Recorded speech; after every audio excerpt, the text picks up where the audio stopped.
Je m'appelle Isabella et j'ai commis une erreur que je ne regrette pas, séduire mon neveu, un jeune homme de 22 ans, qui m'a redonné la vitalité et la volonté d'affronter le monde. J'ai 45 ans, et il y a un mois, ma vie a changé pour toujours lorsque mon mari a décidé d'accueillir son unique petit-fils, Matteo. Matteo allait profiter d'un stage de 4 mois dans l'entreprise de mon mari, et Lucas n'a pas hésité à lui offrir notre maison pour rendre son séjour plus confortable. Tout a commencé il y a un an, lorsque je me suis mariée avec Lucas, un important entrepreneur en télécommunications. Il m'a conquise dès notre première rencontre. Lorsqu'il m'a demandé de l'épouser, j'ai compris que c'était en partie parce que l'idée d'avoir une femme comme moi était quelque chose qu'il avait toujours voulu. Certains hommes ont besoin d'une femme de valeur à leur côté pour se sentir bien, et Lucas ne faisait pas exception à la règle. Mon mari est comme une pièce de monnaie, un jour, il est chevaleresque, intelligent et charismatique, et le lendemain, il peut se transformer en un être humain méchant et égoïste, un homme sans scrupules.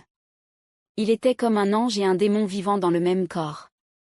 Il avait le pouvoir d'attirer n'importe quelle femme dans ses griffes, transformant leurs rêves en réalité ou en cauchemar. Si un jour il se lassait de vous, j'aime Lucas, et en même temps, il me fait peur. Je tiens à préciser que je ne suis pas une femme naïve. La vie a été suffisamment dure pour que je sache à quoi ressemble le monde. Je ne suis pas le genre de femme qui croit aux histoires d'amour ou aux promesses vides. Notre amour était loin d'être exemplaire, mais le mariage nous a permis de consolider une position plus avantageuse dans la société. Plus qu'un arrangement amoureux, c'est une liaison.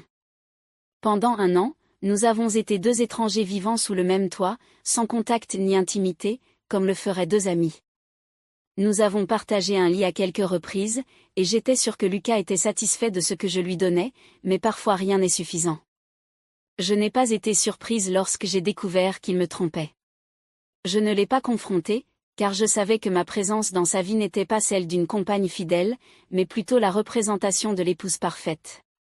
Il ne semblait pas se soucier que je parte sans prévenir ou que je sois infidèle. Lucas voulait simplement m'avoir à ses côtés pour jouer le rôle du mari parfait. Avec le temps, j'ai compris que j'étais devenue un accessoire, l'ombre derrière l'homme qui pouvait faire basculer ma vie dans le chaos. J'ai donc accepté les mauvais traitements, l'indifférence et le manque de loyauté. J'ai accepté la vie que j'avais choisie au moment où j'ai décidé d'être sa femme. Heureusement, la vie m'a réservé une surprise. Matteo, le neveu de mon mari, est arrivé un matin avec sa voiture, 2 valises à la main et un sourire triste. Il n'avait pas assisté à notre mariage, et ce jour-là, nous nous sommes rencontrés pour la première fois lorsque mon mari l'a invité et me l'a présenté. Matteo m'a regardé avec une expression qui était devenue habituelle chaque fois que Lucas me présentait à l'un de ses amis ou collègues, une expression de désir et d'admiration. Toute ma vie, j'ai été consciente de l'effet que je produisais sur les hommes. Certains me regardent avec envie, comme si j'étais un morceau de viande succulent, d'autres sont intimidés parce qu'ils n'ont pas l'habitude d'interagir avec une femme comme moi. La beauté était mon plus grand atout, et je savais l'exploiter. Ainsi, en voyant la réaction de mon neveu, une pensée d'avidité et de désir grandit en moi. « Merci beaucoup, ma tante », a dit Matteo ce jour-là, après que mon mari lui a montré la chambre qu'il avait préparée pour lui. Le fait qu'il m'appelle « tante » me dérangeait, mais cela ne me dérangeait pas. Je ferai tout ce qui est en mon pouvoir pour changer la façon dont il m'appelle. Les jours passèrent tranquillement. Matteo s'adapta rapidement à la ville et travaillait bien. Parfois, il rentrait tôt à la maison et se joignait à moi pour le dîner. Parfois, Lucas se joignait à nous, mais c'était surtout les moments où j'étais seule avec son neveu, et ces instants de solitude suffisaient à me donner une idée. Matteo était le genre d'homme ferme, doux et charismatique, qui aimait prendre soin de lui et faisait constamment de l'exercice. Plus d'une fois, je l'avais trouvé en train de faire des pompes dans sa chambre, la porte ouverte, torse nu. Et le week-end, il nageait habituellement dans la piscine pendant 40 minutes. Devant mon mari, je faisais le travail qu'une tante ferait pour son neveu, mais la réalité était différente. Il m'obsédait, et le plus beau, c'est que je savais qu'il ne m'était pas indifférent. Ce qui n'était au départ qu'une simple curiosité s'est transformé. Alors que nous prenions le petit déjeuner ensemble, j'ai décidé de faire le premier pas et je lui ai demandé « As-tu une petite amie ?» Matteo a hésité quelques instants avant de répondre « Oui, j'en avais une, a-t-il répondu en souriant, mais à cause des études et du travail, nous n'avons pas pu continuer ensemble. C'est dommage, ai-je répondu en sirotant mon café. Après une pause, j'ai ajouté, mais ne t'inquiète pas, tu n'as pas besoin d'une petite amie pour le moment. Les femmes de ton âge ne savent pas ce qu'elles veulent, tu devrais peut-être envisager une relation plus libre. Matteo a eu l'air troublé par mon commentaire, puis a répondu qu'il n'était pas sûr que ce soit vraiment une bonne idée. Qu'en penses-tu ? Demandai-je en feignant la surprise. Allez, tu es un jeune homme, à ton âge, il n'y a qu'une seule chose qui compte. Quoi ? Demande Matteo avec intérêt. Les femmes, dis-je. Matteo rougit à mon commentaire. Moi aussi, j'ai été une jeune femme qui ne savait pas ce qu'elle voulait. À ton âge, il vaut mieux vivre le moment présent, profiter, expérimenter et ne pas tomber dans les engagements, c'est une perte de temps pour un homme que d'essayer d'apprendre quelque chose d'une femme inexpérimentée. Matteo a semblé réfléchir à mes paroles pendant quelques secondes, en regardant son assiette, puis il m'a regardé avec une étincelle de perspicacité dans les yeux. « Qu'est-ce que tu recommandes ? demanda-t-il. « Cherche une femme mûre, ai-je répondu en souriant, une femme qui vous montrera le monde réel, qui fera de vous un homme. » Et où puis-je trouver une femme avec ces caractéristiques ? A-t-il demandé en riant. La vie est pleine de surprises, Matteo. Peut-être que cette femme est juste au coin de la rue, ai-je répondu en souriant. Il n'a pas répondu, mais quelque chose dans ses yeux m'a confirmé qu'il avait une idée fixe et que cette femme était devant lui. À partir de ce jour, je me suis promis que si je voulais coucher avec le neveu de mon mari, je devais le faire lorsque mon mari serait sorti et que Matteo rentrerait du travail. Je l'accueillerais avec un délicieux dîner. Je disais toujours à mes employés de partir avant 17h de l'après-midi pour que nous ayons la maison pour nous. J'accueillais Matteo, et comme une femme prend soin de son homme, je lui demandais comment il allait. Et lorsqu'il allait dormir ou étudier, je lui rappelais toujours que s'il avait besoin de quoi que ce soit, il ne devait pas hésiter à venir dans ma chambre. Il a toujours été doux et timide avec moi. Lorsque je le touchais sous prétexte de nettoyer ou d'arranger sa cravate avant d'aller travailler, il semblait tendu, mais ses réactions subtiles ne faisaient qu'alimenter mon désir. J'ai donc commencé à être plus audacieuse. Parfois, je ne portais pas de soutien-gorge dans la maison, et lorsque je quittais ma chambre tôt le matin, je portais toujours des vêtements en soie qui laissaient peu de place à l'imagination. Lorsque nous nous retrouvions dans la cuisine, je me penchais pour ramasser quelque chose, mais toujours lentement et de manière provocante, afin qu'il ait une bonne vue de mon décolleté ou de mes fesses. Le week-end, lorsqu'il allait se baigner à la piscine, j'ai commencé à l'accompagner sous prétexte de prendre un bain de soleil. Je plongeais sur le ventre sur le transat, et lorsque je l'entendais sortir de la piscine pour boire de l'eau, je défaisais les lacets de mon maillot de bain. Je portais toujours des lunettes de soleil noires pour qu'il ne sache pas que je l'observais en permanence, que je surveillais ses réactions et les regards qu'il jetait sur mon corps. Jusqu'à ce qu'un soir, je décide d'aller plus loin dans mon plan. Lucas était rentré tard ce jour-là, avait bu quelques verres, et mon mari et moi nous sommes retrouvés à faire l'amour dans le salon, sur le canapé. Je roulais lentement, lorsque j'ai entendu des pas dans l'escalier. Sachant que c'était Matteo, j'ai commencé à gémir sensuellement, faisant semblant d'aimer ce que je faisais. J'ai regardé vers l'escalier et j'ai rencontré les yeux de Matteo, grands ouverts. Et ce qui m'a plu, c'est que son corps avait réagi. Dans cette position, Matteo ne pouvait voir que mon torse nu, et cela me plaisait. J'ai gardé le contact visuel pendant que je chevauchais, en me mordant la lèvre inférieure de désir. Dès que j'ai enfoncé 2 doigts dans ma bouche, Matteo a détourné le regard et s'est dépêché de monter les escaliers. Les jours suivants, il a semblé m'éviter. Il se levait plus tôt, prenait son petit déjeuner au travail, rentrait plus tard que d'habitude et se rendait à la bibliothèque le week-end pour étudier.